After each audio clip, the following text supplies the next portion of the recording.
Ghana for Yamawa Kwaba, Moshe Kasebo, Adom Kasebo, Ewo Fanofa, and they holiday edition. And see, Yantwaso University for say, Mumuntia utility bills. And so a bank catcher almost say one pair, and as a one pair, Mubetia, and Tiako Tie, Asema, a buying painful cano.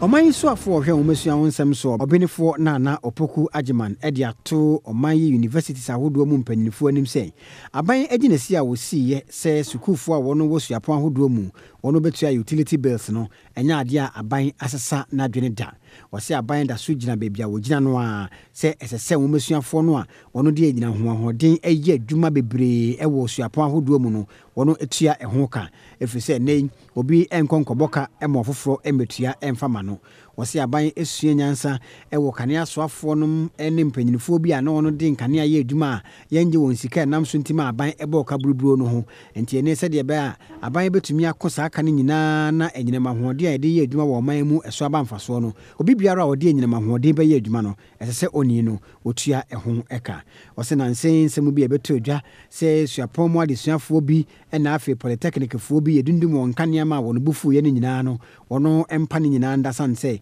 aban emfa saadide a wono ye no enya asem bia se no nti oma wono muntua wono bekoso agisika no ade efiri won nsem efiri se eye ade a eye wona sede se wono mo etua sa sika no obra wode enyina mahoden aye adwuma. We expect that you will table your issues appropriately for redress or at least for discussion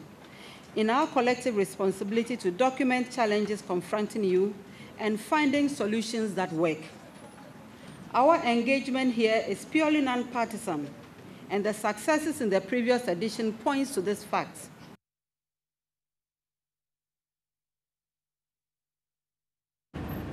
And see Ghana for Womo South Africa, and our morning kratan so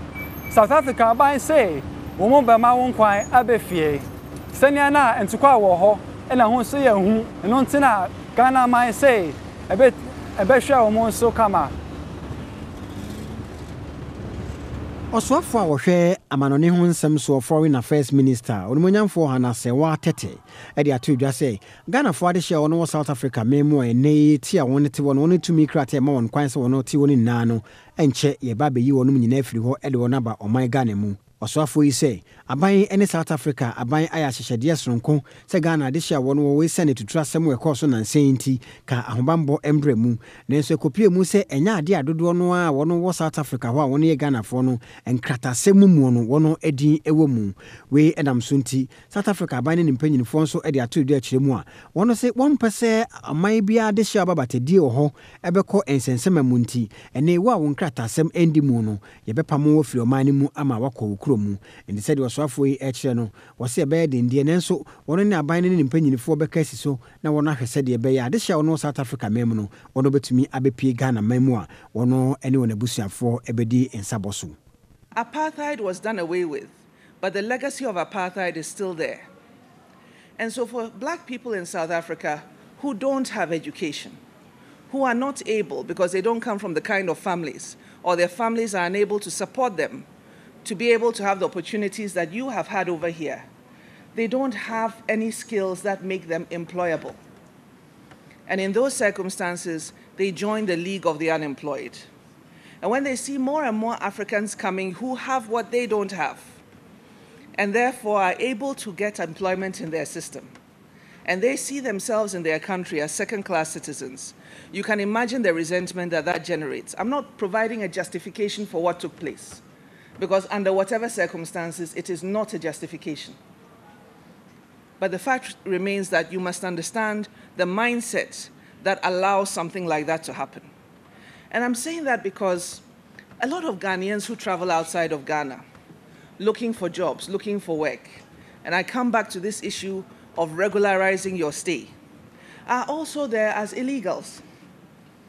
don't have permits, haven't properly registered their businesses. As a matter of fact, if the South African authorities were to be strict on the issues of migration, half of them will be deported back home. onmunyamfo hanatete echiremu a ne ekoso wo wiase afana mu efa enkrofo no tuko amanfo man so a woni ni nkrata no emu aden wose nansen de kopie mu ewo Mediterranean Sea ebra na amanfo bi etwa wono kodenchiye me adodo no a ewuye no ama ensem bebre na aba amanne ntem ewo wiase afana mu enti se de ebeye na saa nyonkofo peda Ghana ene amanfofo ntemu enkose ne nti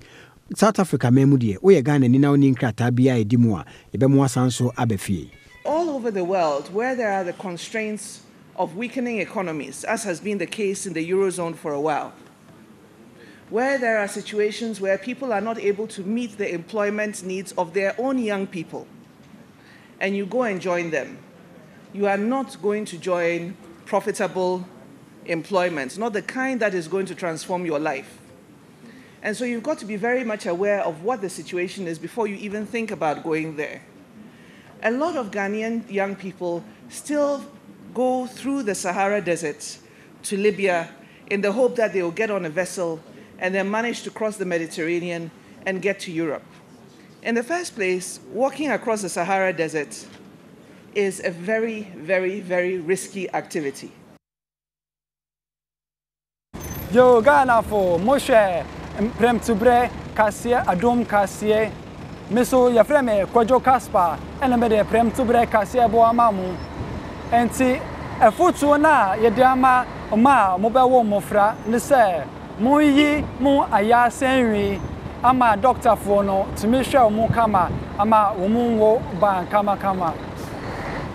Amanfo beka ya nakakranie na yedi betu dwansem bia ekoso ewo kofodua ayasabia bra na baba wa bia onye mfisia aduonunum na okwakowo na okoduru osade na ne ho afuyie ni ntino ema na asini ana woje na wo no wantumi ammoa anye na wo ma wohyene se wonkofie na onkoyi ne ho nwi no ansa na waba ama omatumi agena wo na ekwanso a na wo kwaka no a owo kwanso eno enam so ema midwife pania ono enewo Adabraka Polyclinic Hajia Damata Sulemana edi atudwa edi evutu sem kese pa ama apemfo ma se omomodene a wo mu se so ba efefura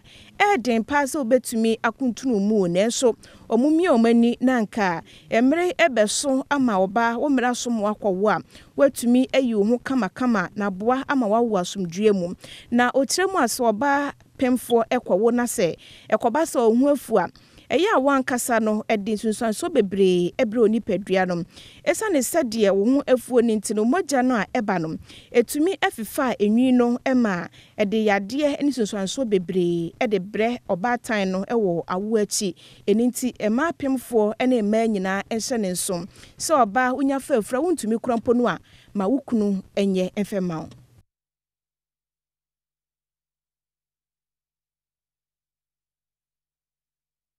Yo, my fam.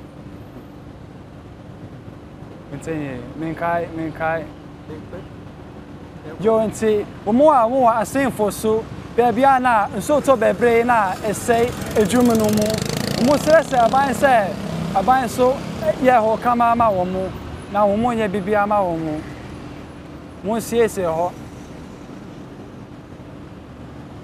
Aproba Adom kase yebo se yebetumi akọ emiaye ni ahwe adwadifo ewo ho wona ho kira wono komu bra onsuo eto no yede akọkọpie mu ewo mfimfin mantem eye asenfo sujom ne ho ene na mane bofo Alfredamo ene adwadifo ma no bi atwe nkomo no na ka wona kosem ede akire no se osuo to a ekwan a wono faso a otumi kura etena adwanim eton ade ene ohaw ni atete a wono kom ewo asen ho adwadifo no bi kire se wono ne mpanyinifo akasa nenso emmo wonu hia se won sabeka ne besine enya ade a wonum sa aka edwem ha de isuo no data na moye ma anye ni ye